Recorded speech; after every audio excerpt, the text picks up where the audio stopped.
वहाँ से आते हैं, जियो को वहाँ ले जाते हैं।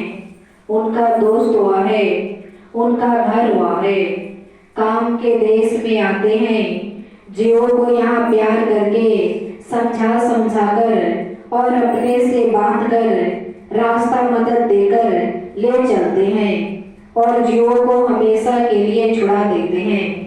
और वहाँ पहुँचाकर इन ईश्वर के ईश्वर भी और ब्रह्म के ब्रह्म भी वह सूरज में एक रूह में वह प्रकाश और वह शक्ति होती है कि अनंतों ब्रह्मों को यह रूह यह जीवात्मा जो दोनों आंखों के पीछे बैठी हुई है वहां पहुंचकर पैदा कर देती है।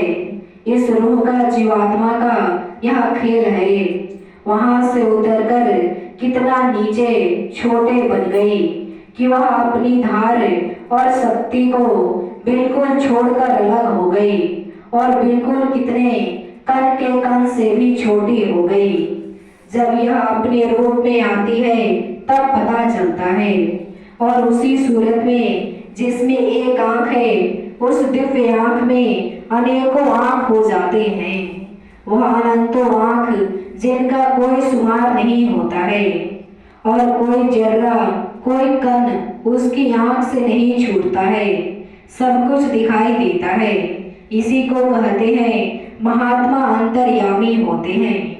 यहाँ आपको मालिक का रहस्य बता रहा हूँ जो आपने कभी सुना नहीं, लेकिन दुख की बात हमको यह रही और सुख की बात हमको यह रही कि उस समय पर जो हम मेहनत कर रहे थे हमारे लिए मेहनत काम हो गई।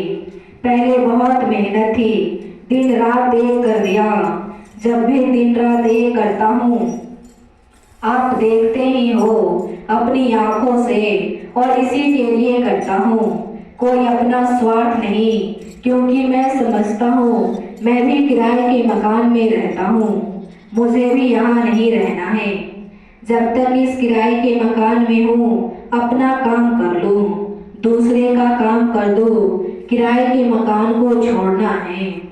आपको हमको दोनों को जो यह जान चुके हैं इस किराए के मकान को हमको आपको छोड़ना है। इस दुनिया को आबाद किसी ने नहीं कर पाया तो तुम क्या कर सकते हो, लेकिन जीवात्माओं को छुड़ाने का काम कबीर ने, रैदास ने, मीरा ने, स्वामी जी ने, इन सब ने पाकर के किया और इसी झंझट से इसी परेशानियों से जियो को निकाल कर पहुंचा दिया।